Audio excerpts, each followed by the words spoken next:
Olá a todos, eu sou Fábio Goulart, filósofo da página filosofiahoje.com, e para não deixar o canal parado, eu vou fazer o vídeo nesse formato aqui mesmo, sem edição.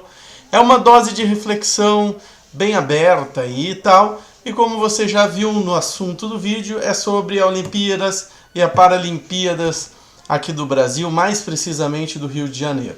Então, sem vinheta, sem nada, vamos lá, vamos botar a cabeça um pouquinho para funcionar. Gente, mais uma vez o Brasil realizou um destes grandes eventos esportivos. Primeiro foi a Copa do Mundo de 2014, agora a Olimpíadas de 2016. E mais uma vez a execução, o planejamento e tudo mais deu tudo certo.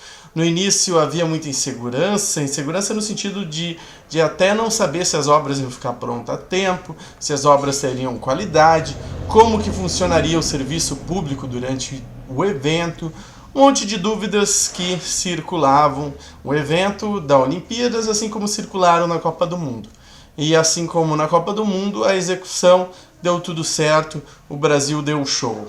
Eu não tenho como não ver as Olimpíadas ou a Copa do Mundo como uma grande festa. Primeiro a grande festa do futebol, a Copa, depois a grande festa do esporte olímpico com as Olimpíadas. E de festa nós brasileiros entendemos e temos sim que se orgulhar disso, né? Somos um povo que sabe fazer festa culturalmente, temos isso estabelecido e isso é algo bem legal, bem próprio nosso. Falando em cultura, alguns atletas se ofenderam com o lance da nossa torcida vaiar, né, vaiar os adversários, além de ajudar o atleta brasileiro a fazer vaia para o atleta adversário. Bom, isso faz parte também da nossa cultura esportiva. No geral, nos acostumamos a ver futebol, isso é muito comum em estádios de futebol em todo o mundo, e isso acaba se aplicando para todo outro esporte.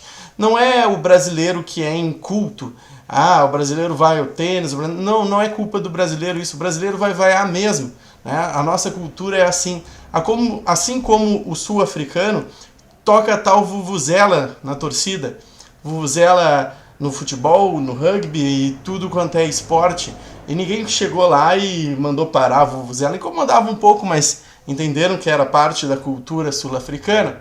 A mesma coisa aqui no Brasil, isso de torcer enlouquecidamente para o atleta brasileiro. Até dizem, né, o brasileiro não gosta de assistir esporte, o brasileiro gosta de assistir um brasileiro ganhar, e eu acho que isso faz todo sentido, visto que somos sim um povo sofrido, um povo de poucas vitórias na vida, de poucos vencedores, né? Um povo que sabe que esse lance de meritocracia, ainda falei no outro vídeo, não é a coisa mais justa que tem, deveria ser, mas não é, né? Então, quando vê o brasileiro ganhar, comemora muito e torce muito para isso. Até porque o brasileiro que ganha, ele ganha 3 vezes, né? Ele ganha 3 vezes. A primeira vez que o brasileiro ganha, vou botar aqui para ver a mão para ver se eu estou fazendo certo com o dedo. A primeira vez que o brasileiro ganha contra si mesmo, né? Contra as próprias limitações individuais. Em segundo lugar, ele ganha sobre os adversários. Afinal, é o campeão. Em terceiro lugar, ele ganha contra tudo e contra todos. Ele ganha contra um sistema sociopolítico extremamente corrupto e econômico aqui no Brasil, uma desigualdade tremenda e corrupção que se espalha até dentro do esporte. Agora, como o Brasil investiu muito dinheiro também na formação de atletas e já começam a se espalhar escândalos de desvio desse dinheiro. E mesmo assim tivemos a melhor participação, nossos atletas tiveram a melhor participação da história aí na Olimpíadas. E é aqui que entra, bem dizer, o foco que eu quero falar nesse vídeo. Fomos a melhor participação. Pela primeira vez o Brasil termina a Olimpíadas em segundo lugar entre os países americanos. Superamos Cuba, que cada vez mais capitalista fica cada vez mais decadente. E superamos o Canadá, o que é algo bem interessante. Ficamos só atrás dos Estados Unidos, até porque todo o planeta ficou atrás dos Estados Unidos aí na Olimpíada, o que mostra que o investimento do dinheiro na formação de base do atleta é talvez a coisa mais importante. Se não teríamos a China em primeiro, não tivemos a China em primeiro, tivemos os Estados Unidos. Não é então tanto a questão de quantidade de pessoas, mas sim a questão da qualidade do treinamento de base. Aqui no Brasil não se tem a cultura de se investir na base. E a base é onde? Está na escola. Escola de ensino fundamental, de investir nas crianças, que depois se tornam adolescentes e entram na vida adulta e precisam entrar na vida adulta recebendo dinheiro para fazer esporte e assim se tornar um grande astro. Não precise parar de ser atleta para trabalhar, que é o que mais acontece. Por exemplo, quando eu estava no meu ensino fundamental, vou partir aqui, alguns vão chamar de falácia, mas eu não estou argumentando, estou só narrando fatos, tá?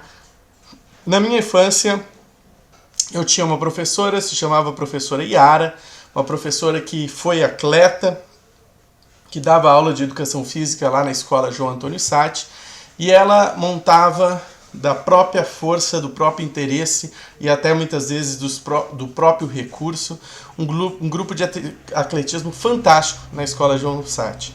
A escola pública da periferia, talvez uma das piores escolas do município de Porto Alegre, por estar no bairro Rubem Berta, divisa com o município de Alvorada, realmente uma condição bem carente assim, e ela tocou esse projeto do atletismo. E pegava quem quisesse participar, ela aceitava, e também ela buscava dentro da escola alguns talentos, alguns destaques.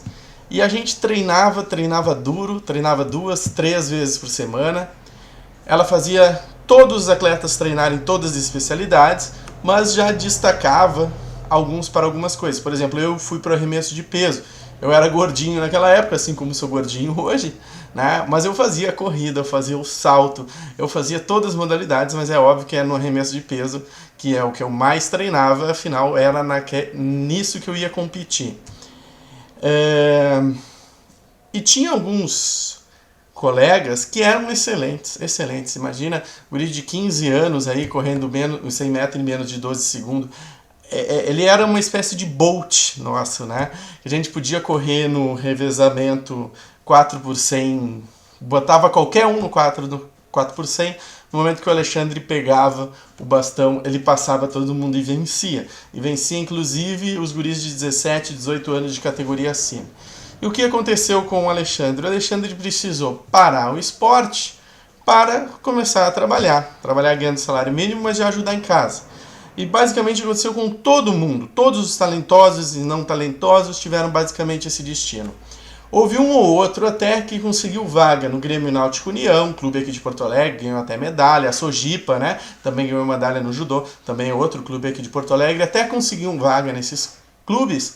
Só que como eram pobres de periferia, não tinham nem passagem para ir no clube, muito menos para fazer as viagens que às vezes era necessário para competir, até porque não tinham patrocínio. E é aí que entra a questão.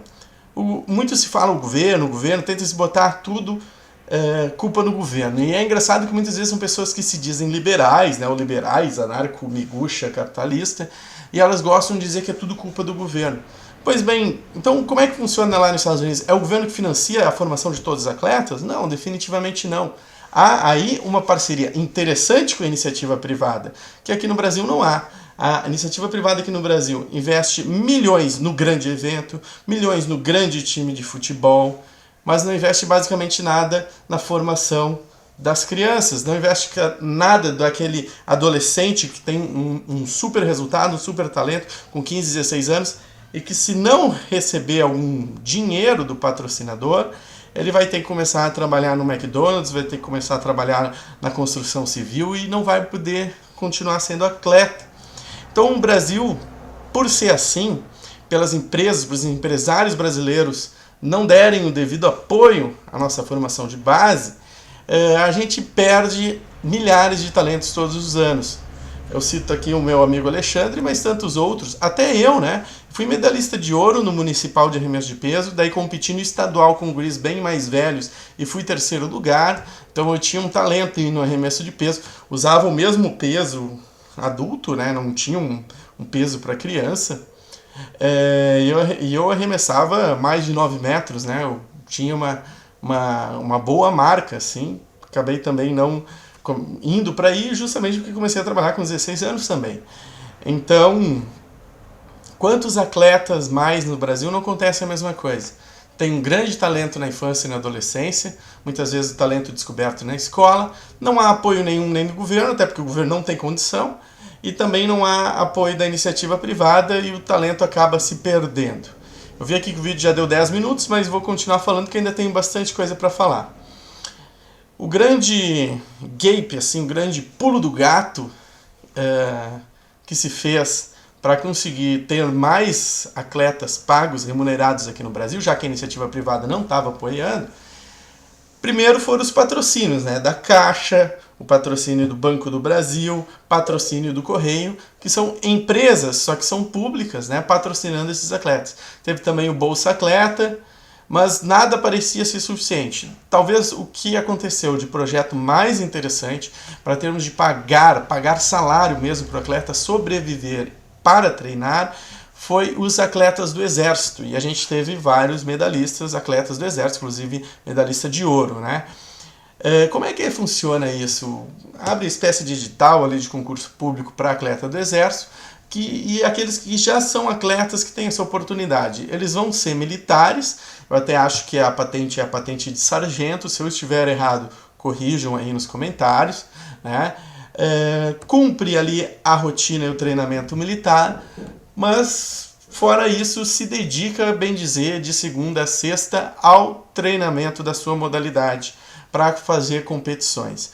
Isso já garante o salário, que é um salário de sargento, que é um salário nada fantástico, mas super digno para viver a sua vida, né? E não precisar depender de mais nada além.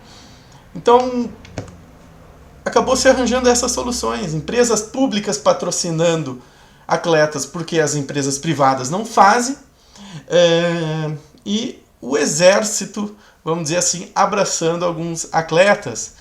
Então eles recebem da onde que vem esse dinheiro dos atletas do Exército? Ora, vem da verba que vai para o Exército, que todo mundo aqui no Brasil sabe que é um exército que, se precisasse entrar numa guerra, teria sérios problemas, principalmente de equipamentos. Um exército quase figurativo, não vou dizer que não é inútil, né? Eu que já fui militar, mas vou dizer que é quase figurativo, que no caso de uma guerra teria que quase começar do zero aí o nosso exército novamente. Vai dessa verba do exército, e a gente tem os atletas de alto nível representando muito bem o Brasil lá. Nada disso soluciona, né? Como mais uma vez falo, precisaríamos do incentivo da iniciativa privada, principalmente para que o jovem atleta não precise parar de ser atleta para começar a trabalhar com 14, 15, 16 anos. Eu acho que isso é o mais básico para a gente subir no quadro de medalhas, até que o brasileiro tem um clima favorável para atividades físicas, né? Mesmo aqui no Rio Grande do Sul o clima a gente pode considerar favorável, e tem muito talento individual, que basicamente é o que nos traz as medalhas aqui no Brasil, é o talento individual, né? Então, fora essa questão toda, entra a Paralimpíadas, que vai começar em breve, que é a Olimpíada para as pessoas com deficiência. E esse realmente é o termo. Eu já fui assessor de comunicação da Secretaria de Acessibilidade aqui em Porto Alegre. O termo é pessoa com deficiência, não é portador, que portador é uma coisa que você porta e guarda a hora que quiser. A pessoa com deficiência, ela tem essa condição, ela vai levar essa condição para o resto da vida dela, né? Então por isso que a gente diz pessoa com deficiência. E na Paralimpíadas, ao contrário da Olimpíadas, o Brasil é uma potência, vai ganhar muitos ouros, muito mais do que os ouros que foi na Olimpíadas, e vai estar lá em cima no quadro de medalhas, né? Assim como foi no Pan-Americano, como é em todo o Pan-Americano. Mas espera aí, a iniciativa privada tá incentivando o esporte paralímpico? Não. E então são tudo atleta do Exército? Não. O que acontece para Paralimpíadas, o Brasil tem um resultado muito mais expressivo, é o seguinte: também não é o número de pessoas com deficiência no Brasil, tá?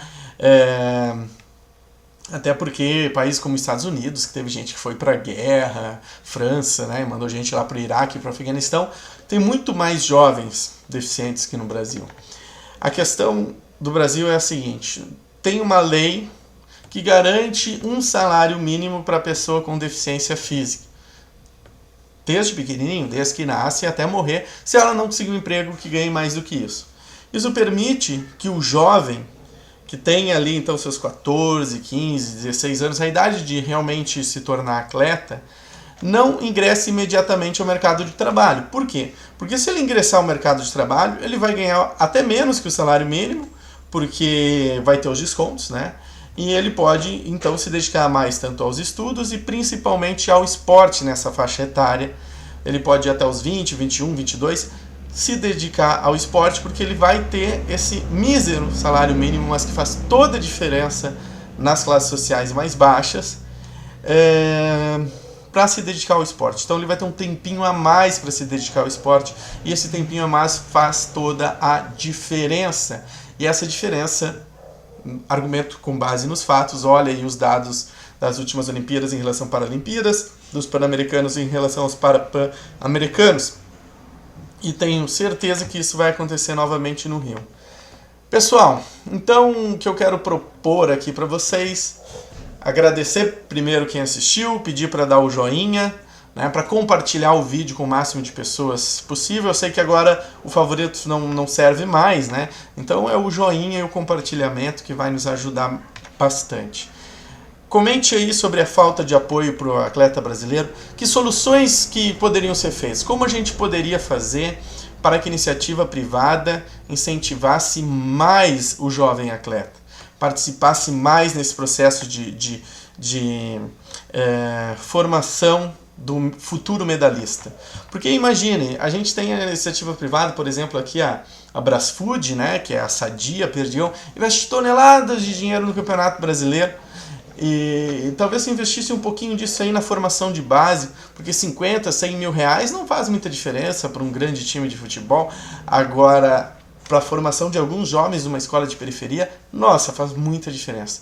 Eu não tenho muitas ideias de projetos, não é a minha área, o esporte, né? Dá para ver aqui pelo meu físico atual, mas talvez alguns de vocês entendam e possa colocar aí no comentário, creio que vai ser muito legal, tá bom? Então agradeço a vocês todos, mais uma vez eu peço o joinha e os compartilhamentos, obrigado, valeu e até a próxima! Ai, sem edição, mas eu acho que ficou legal.